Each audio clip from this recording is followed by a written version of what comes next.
किसान भाइयों नमस्कार। मैं राष्ट्रीय जैविक खेती केंद्र से बोल रहा हूँ।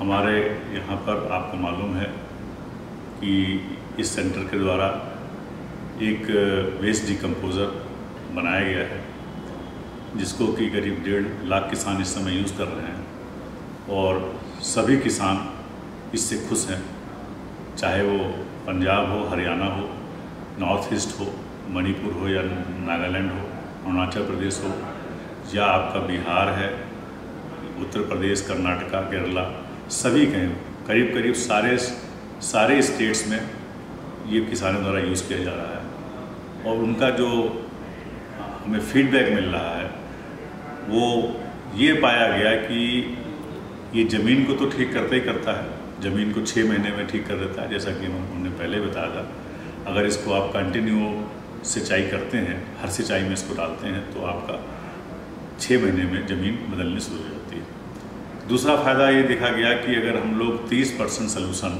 किसी भी फसल के ऊपर इसको स्प्रे करें हर हफ्ते तो फसल में आपके कीटनाशक की ज़रूरत नहीं पड़ती है। तीसरा है जो भी आपका वेस्ट निकलता है, घर से निकलता है, किचन गार्डन से निकलता है या आपके खेत से जो निकल रहा है उसको इससे डिकम्पोज किया जाता है। बॉटल आपने पहले देखी होगी, अभी थोड़ा सा हम लोगों ने उसका डिज़ाइन चेंज किया है, बाकी मटेरियल वही है, इसमें कोई चेंज नहीं है। कीमत वही 20 रुपये रखी गई है और यूज़ करने का तरीका आपको मालूम है कि एक बॉटल को आप 200 लीटर पानी और 2 किलो गुड़ में डाल के 7 दिन तक छोड़ दें। अगर हो सके तो आप सुबह शाम चलाएं तो ये 7 दिन के बाद पूरा दूध की तरह आपको झाग दिखाई देगा और ये मटेरियल रेडी करता है। अब उस एक ड्रम से आप हज़ारों ड्रम बना सकते हैं। अगर 20 लीटर दूसरे ड्रम में डालेंगे, 2 किलो गुड़ और आपका पानी डालेंगे तो वो भी रेडी हो जाएगा 7 दिन में। इसी तरह से फिर उसमें से आगे अगर आप करेंगे तो वो भी रेडी हो जाएगा। इस तरह से आप पूरे के पूरे जितने भी ड्रम चाहें बना सकते हैं। पाया गया है कि बहुत सारे गाँव में ग्रुप ऑफ फार्मर्स आपस में बना के 50-50 ड्रम रखे हुए हैं और पूरे खेत में सिर्फ इसी को डाल रहे हैं। अगर आप खाली इसको सिंचाई में डालते हैं तो आपको केमिकल डालने की जरूरत नहीं होती है। अगर ऑर्गेनिक फार्मिंग कर रहे हैं तो केमिकल बिल्कुल नहीं डालिए। अगर आप ऑर्गेनिक फार्मिंग नहीं कर रहे हैं तो आप 30% केमिकल यूरिया, DAP, MOP डाल सकते हैं।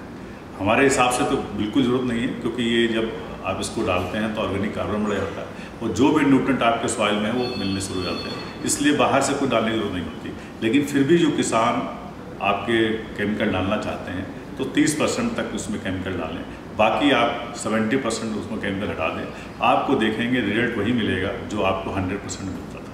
ये एक बड़ी चीज़ देखी गई है और ये हर फसल में यूज़ कर सकते हैं, कोई फसल के लिए इसमें पाबंदी नहीं है। ये 2-3 चीज़ें आपको ध्यान में रखने वाली बात है।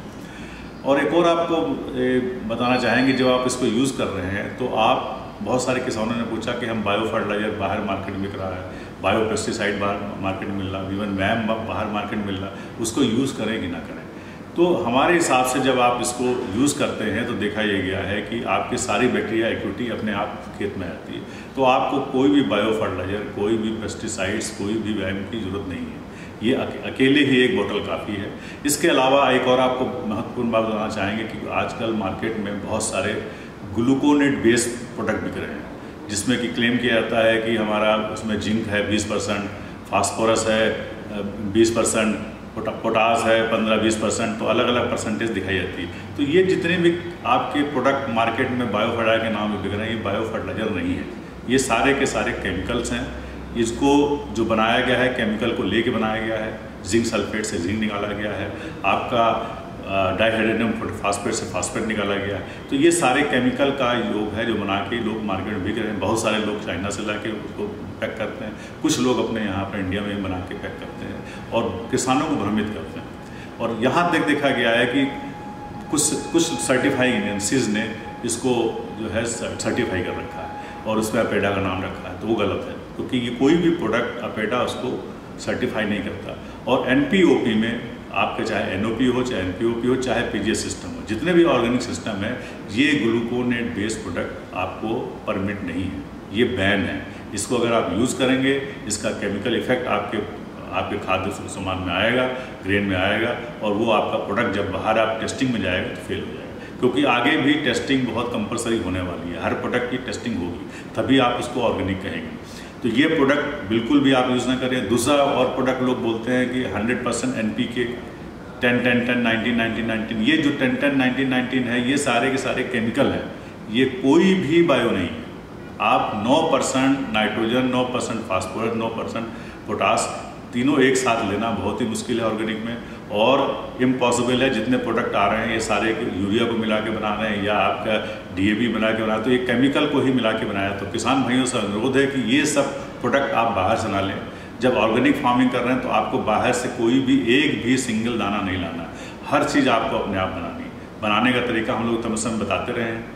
बैक्टीरियल के लिए आपको मालूम है कि पीपल का पेड़ है, गूलर का पेड़ है और बरगद का पेड़ है। अगर इसके कोई पुराना आपका पेड़ है 15 से 20 साल पुराना, उसमें से 5-5 किलो मिट्टी लेके आप एक ड्रम में डालें, उसके अंदर 1 किलो गुड़ डाल दें, 4 दिन तक छोड़ दें, तो देखेंगे उसमें सारे बैक्टीरिया अपने आप मल्टीप्लाई करते हैं।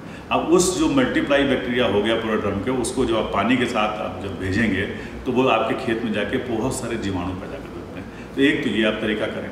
दूसरा पेस्टिसाइड्स के लिए आपको बताया, जो आपके खेत के आसपास जो भी पत्तियां हैं, जैसे नीम की पत्ती आसानी से मिल जाती है, महुआ की पत्ती मिल जाती है, आपको जो है मदार की पत्ती मिल जाती है, आपको धतूरे की पत्ती मिल जाती है। ऐसी पत्तियां जो कि गाय भैंस नहीं खाती हैं, उनको आप तोड़ लें।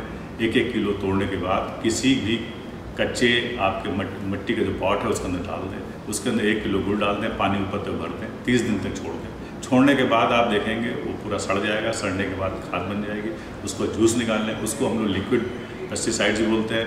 लिक्विड निकालने के बाद 1 लीटर आपका ये सोल्यूशन और आपका 100 लीटर पानी लेके आप फसल पे स्प्रे करें। हर फसल के लिए ये अच्छा है। कोई भी फसल के ऊपर स्प्रे करेंगे आपको फ़ायदा मिलेगा, आपको बीमारी नहीं आएगी। इसके अलावा हल्दी का पाउडर भी छिड़काव कर सकते हैं आप। 5% हल्दी का पाउडर ले लें। और एक और आपको बात शेयर करना चाहेंगे कि मार्केट में बहुत सारे जाइम बिक रहे हैं, बहुत सारे आपके जो है ग्रेनुल्स बिक रहे हैं, तो उनकी भी ज़रूरत नहीं है। किसान भाई उन सब चीज़ों में ना फंस के अपने आप सीवीड ले आए। मार्केट में सीवीड मिलता है, 220 रुपये किलो मिलता है। अगर आप सीवीड ले आए पाउडर, उसमें से आप 5 किलो सीवीड आपका 100 लीटर पानी में मिला के अगर आप फसल पे 3-4 बार स्प्रे कर देंगे तो आपको ये ग्रेनुलर होने की ज़रूरत नहीं पड़ेगी। तो जो जाइम लोग के नाम पे लोग बेच रहे हैं, भ्रमित कर रहे हैं, हज़ारों रुपए इसमें कमा रहे हैं, उसको आप बिल्कुल ना लें। आप अपने आप बनाएं। अगर आप जब सीवीड के साथ आप इसको मिलाते हैं तो वो जाइम खुद बन जाता है, लिक्विड फॉर्म में बन जाता है। अगर आप और इसको बनाना चाहते हैं ग्रेनुल, तो आप तालाब की मिट्टी लें। तालाब की मिट्टी के अंदर ये 5 किलो आपका सीवीड और तालाब की मिट्टी 10 किलो मिट्टी मिला के छोटी छोटी गोली बना लें।